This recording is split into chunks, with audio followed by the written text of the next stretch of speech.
Roads important होंगी और जो रिलेटेड सर्विसेज हैं जो ड्राइवर्स के लिए हो सकती हैं वो उसमें इंपॉर्टेंट होंगी। जैसे गैस स्टेशन हैं, तो अगर रोड पे ड्राइवर है तो ऑफ कोर्स रोड पे उसको गैस स्टेशन के, या फिर जो मेरे पास रोड से, मेन रोड से जो मेरे कनेक्शंस निकलते हैं उनका मुझे पता होना चाहिए, या जो मेरे क्या कहते हैं जो मुख्तलिफ शहरों में जो एंटर होने के पॉइंट्स होते हैं उसकी इंफॉर्मेशन हो सकती है, और इससे रिलेटेड बैंक्स की इंफॉर्मेशन हो सकती है, या फूड के लिए रेस्टोरेंट्स की इंफॉर्मेशन हो सकती है, तो ऑन सो फोर्थ। तो नॉन स्पेशल में क्या आ सकता है, मसलन जैसे हम ड्राइवर को इंडिकेट कर रहे होते हैं कि इस एरिया में तुम अब दाखिल हो गए हो, इस एरिया में तुम्हारी स्पीड लिमिट ये होगी, अब तुम इस एरिया में चले गए हो, तो ऑटोमेटिकली जैसे जैसे वो अपनी ज्योग्राफिकल पोजीशन चेंज करता है, they might have information regarding the speed limits automatically, but speed limit itself is not a special data, as you know. So would लेकिन it depends on the geographical coordinates wherever जो भी मेरे driver है वो कौन सी road पे है और उस रोड पे स्पीड लिमिट क्या है वो ऑटोमेटिकली उसको पता चल रही होगी।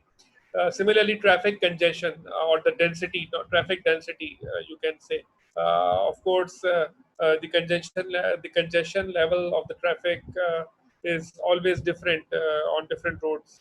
So let's suppose we have an application. By virtue of that application, we exactly know what is the congestion rate or what is the traffic density at a particular point. तो उसको पहले से पता हो ताकि वो अपने आप को उसके साथ अलाइन कर ले, उस ट्रैफिक के साथ। वन वे स्ट्रीट है या टू वे स्ट्रीट है, यहाँ से हम टर्न कर सकते हैं या नहीं कर सकते हैं। These are all non special data, so it's a combination of the special information as well as non special information. And तीसरी चीज भी हो सकती है, it can be there can be a temporal part of it as well. So special data, and you think that there is a time dimension which is very important with that, तो फिर आप इसमें time dimension भी add कर सकते हैं, यानी temporal data भी ऐड कर सकते हैं। तो अगर स्पेशल डेटा भी है और टेम्पोरल डेटा है, दोनों है, तो फिर ये एप्लीकेशन जो है वो स्पेशियो टेम्पोरल एप्लीकेशन कहलाएगी। और अगर प्रीडोमिनेटली स्पेशल डेटा ही है तो फिर ये स्पेशल एप्लीकेशन कहलाएगी, और अगर ये प्रीडोमिनेटली टेम्पोरल डेटा ही है तो ये टेम्पोरल एप्लीकेशन ही कहलाएगी। So GPS, as you know, utilizes information broadcast from GPS satellites to find the correct location of user with an accuracy of tens of meters. So GPS systems are now very common nowadays, and now that GPS is being used for various purposes.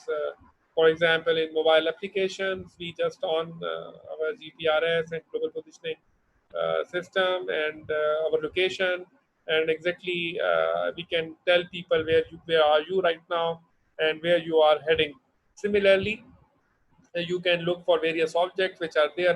For example, you just quote me the example of Uber and Green, so you can see exactly how many vehicles are there near to your point, and you can just pin them, one of them to have a ride. तो इससे information generate होती है। Satellite से भी ये GPS systems work कर रहे होते हैं, और अगर आप अपना सिस्टम डिवाइस करना चाहते हैं तो आप अपना सिस्टम भी डिवाइस कर सकते हैं। आप गूगल बेस्ड एप्लीकेशन भी इस्तेमाल कर सकते हैं। आप एक मिनट, आप RFID बेस्ड एप्लीकेशन भी इस्तेमाल कर सकते हैं।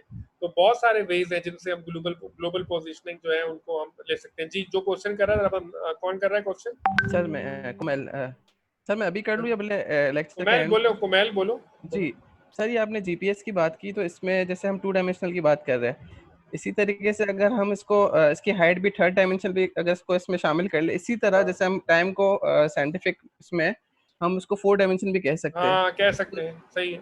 तो इसको इसमें भी मतलब हम इनकॉर्पोरेट कर सकते हैं जो टाइम का क्यों नहीं टेम्पोरल। कर सकते? क्यों नहीं कर सकते? कर सकते हैं, बिल्कुल कर सकते हैं। सही सही, ठीक है ना। वो जितने आप डायमेंशंस ऐड करते चले जाते हैं उतना जो है वो आपका जो सिस्टम है वो ज्यादा कॉम्प्लेक्स होता चला जाता है। सही। आप तो अभी इसकी बात कर रहे हैं ना स्पेशल की, आप इसको भी हटा दें, आप टाइम ही की 5 डायमेंशन ऐड कर दें, तो जितनी ज्यादा डायमेंशन ऐड करेंगे प्रॉब्लम कॉम्प्लेक्स होती चली जाती है। लेकिन मसला पता है क्या होता है कि आप बाज़ दफा प्रॉब्लम को ज्यादा कॉम्प्लेक्स कर देते हैं। जब हम मॉडल करते हैं ना किसी सिचुएशन को, तो हमें कॉम्प्लेक्स सिचुएशन से सिंपल सिचुएशन में लेके आना होता है।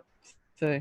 तो जितने ज्यादा मैं टाइम एट्रीब्यूट ऐड कर दूंगा या जितने ज्यादा मैं स्पेशल एट्रीब्यूट ऐड कर दूंगा, मुझे देखना ये है कि क्या वो वाकई एग्जैक्टली रिफ्लेक्ट कर रहे हैं मेरे मॉडल के अंदर उस मानों में जिनमें मुझे चाहिए था, या सिर्फ मैंने इनको इंक्लूड कर लिया है just for the sake of inclusion.